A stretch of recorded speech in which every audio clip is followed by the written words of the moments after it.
Literatura por la Universidad Nacional Federico Villarreal, administrador del blog de literatura Textura Artefacto. Su ponencia se titula Los procesos liminares del sujeto migrante. Ernesto en los ríos profundos. Aplausos, por favor.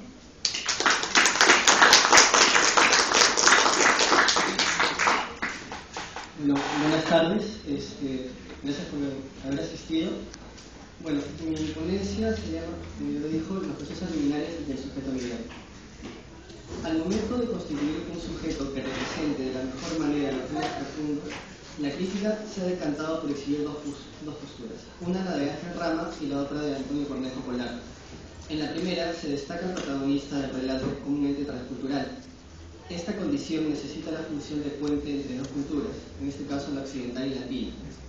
Rama ve en esos sujetos la realización de un acto que determinaría una armonía entre los dos mundos a los que se hace referencia, pues este proceso es el traslado de ciertos elementos de una cultura hacia otra sin generar conflictos. Al momento de analizar los ríos profundos, expondrá los mecanismos que generan la transculturación. Cito: 1. Las desculturaciones. 2. La selección de proposiciones extranjeras, preferentemente elegidas entre las heterodoxas recusadoras de la modernización europea. 3. La búsqueda y descubrimiento de elementos culturales internos capaces de responder a la modernización. 4. La neoculturación literaria por manejo de todos esos componentes, pero sobre todo por reestructuración del íntegro campo de las fuerzas que diseñan una cultura particular. Fin de cita. El sujeto propuesto por Rama, por un lado, tiene la selección de ciertos elementos culturales capaces de responder a determinadas exigencias, pero que no logran mantenerse autónomas en determinados periodos y lugares para cierto espacio discursivo. En este sujeto no logran convivir dos conciencias, sino que a través de la confusión de dos mentalidades se formará una tercera, capaz de sobrevivir en los espacios que le dieron origen, generando un mestizaje. En cambio, la línea que sigue Cornejo Polar tendrá como máximo referente a la heterogeneidad, que es una condición previa y necesaria para la producción de una transculturación, que puede finalizar en un mestizaje o, de lo contrario, en una heterogeneidad más acentuada. En lo que respecta a la crítica producida en torno a los ríos profundos, por lo general tratan la figura del personaje de Ernesto a través de la categoría de sujeto migrante, como resultado de una transculturación que no culmina en un mestizaje armónico. La heterogeneidad de base nace por la convivencia del mundo occidental y andino, la cual genera otras heterogeneidades, como la textual, social, histórica, etc. Aquí, el traslado de elementos culturales no elimina las diferencias, tan solo es una instancia para la actuación del personaje, que asume esos elementos para poder sobrevivir y convivir en un mundo que de algún modo le es extraño y al que no pertenece.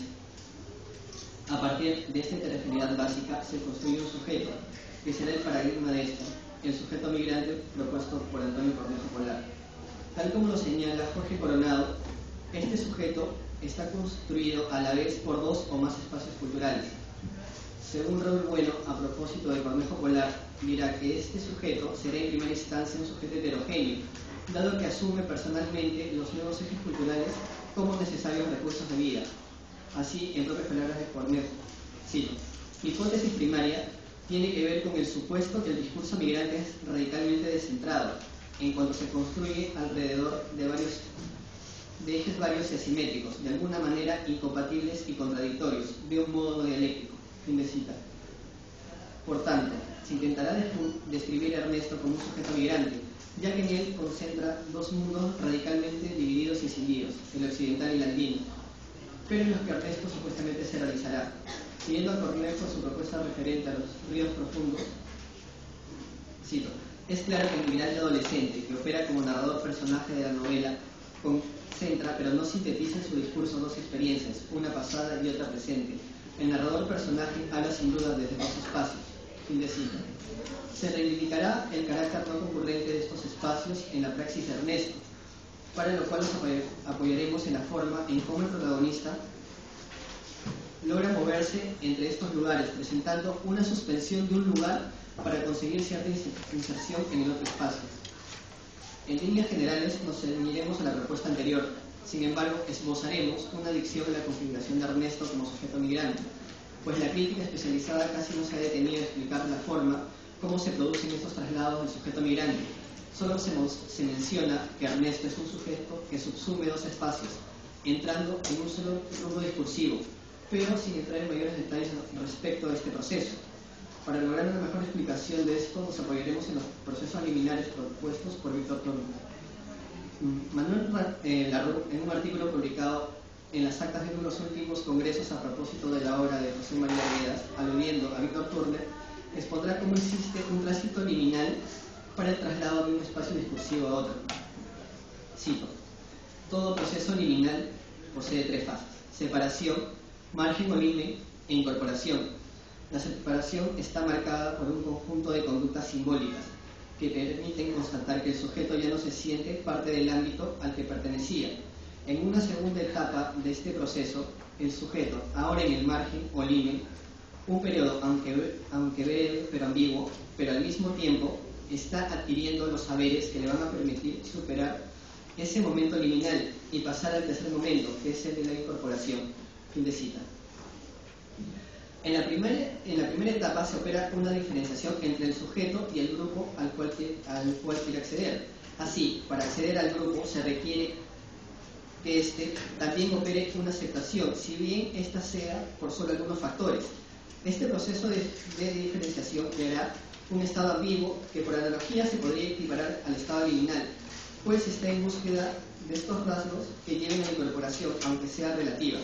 En el tercer estado, el de incorporación, se habrán ubicado ciertas características para formar, aunque sea momentáneamente, parte de la agrupación, y a partir de allí se formarán distinciones respecto de otros grupos. Este último momento no implica necesariamente la plena incorporación, tan solo establece que por lo menos en un plano discursivo el sujeto logrará sobrevivir gracias a que aprendió ciertos elementos culturales. Aparentemente el protagonista logra convivir en los diferentes lugares donde lo llevan las múltiples obligaciones laborales que contrae su padre, pero en realidad lo que consigue es simplemente sobrevivir gracias a los distintos elementos culturales que adopta. Antonio Cornejo Polar, en su libro Los universos narrativos de José María Arguedas, en el que bien, si aún no se propone un sujeto migrante, resaltará las contradicciones en el protagonista y los lugares en donde se desenvuelve. Cito: el narrador se distancia del protagonista, pese al uso de la primera persona, y tiene que testimoniar otro espacio, sino un ámbito comprometido en la dialéctica de las oposiciones. El narrador, en la costa, toma para sí la voz del protagonista, situado en la sierra, desarraigo del narrador con respecto a su medio. Fin de cita.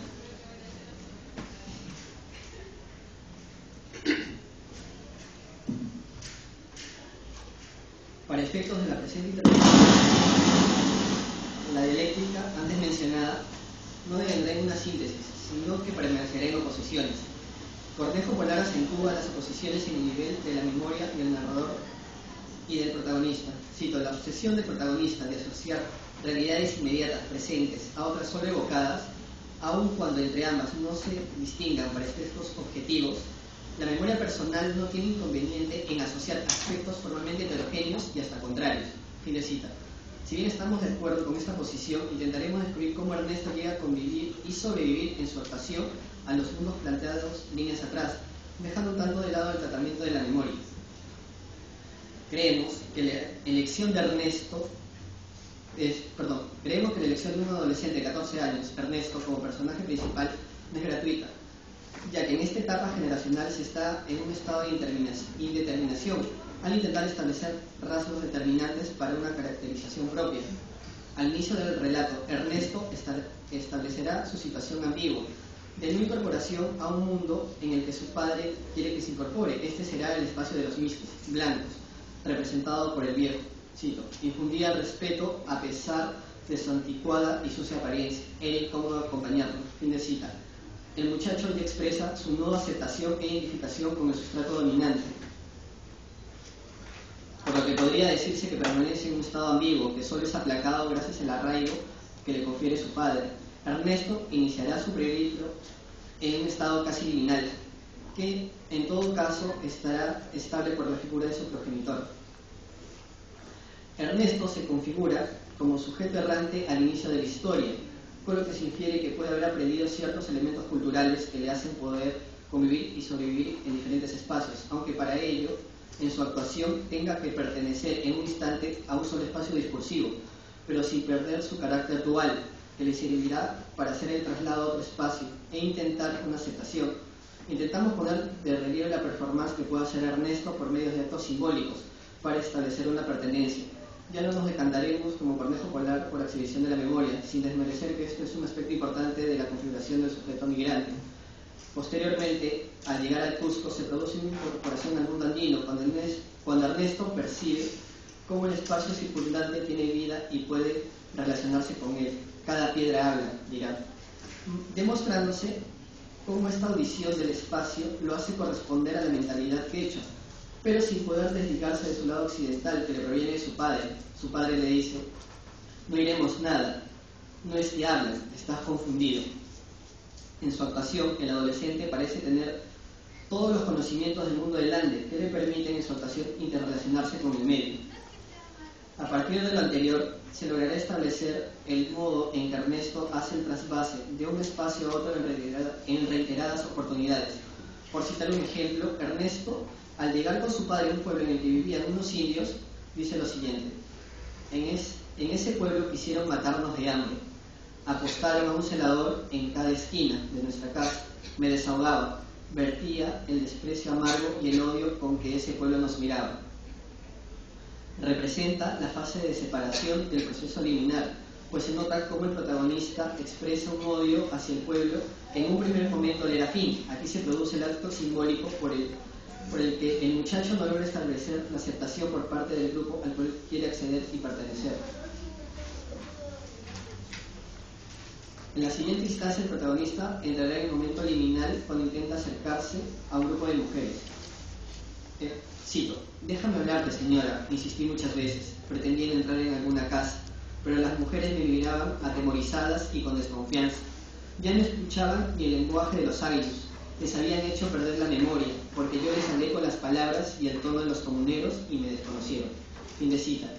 Este periodo es de suma importancia, ya que ahora Ernesto, si bien no recibe la aceptación de las mujeres del Ande, logra sobrevivir a este trance para luego obtener la competencia necesaria para intentar una nueva inserción.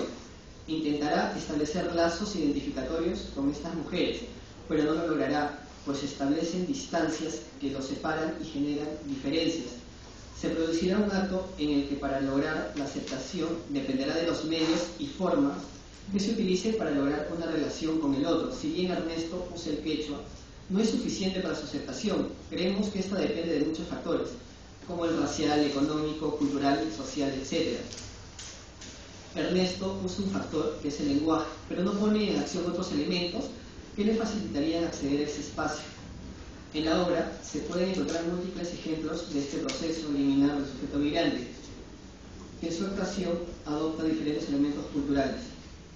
Pero lo que en realidad logra es sobrevivir a estos mundos disímiles, pues no logra la aceptación definitiva de estos otros personajes, como se ve en el pasaje anterior o como se demuestra en el pasaje del colegio, donde su aceptación solo es parcial. El sujeto migrante se caracterizaría por ser una especie de ser mutable, que logra su total aceptación, aunque sea momentáneo en espacio.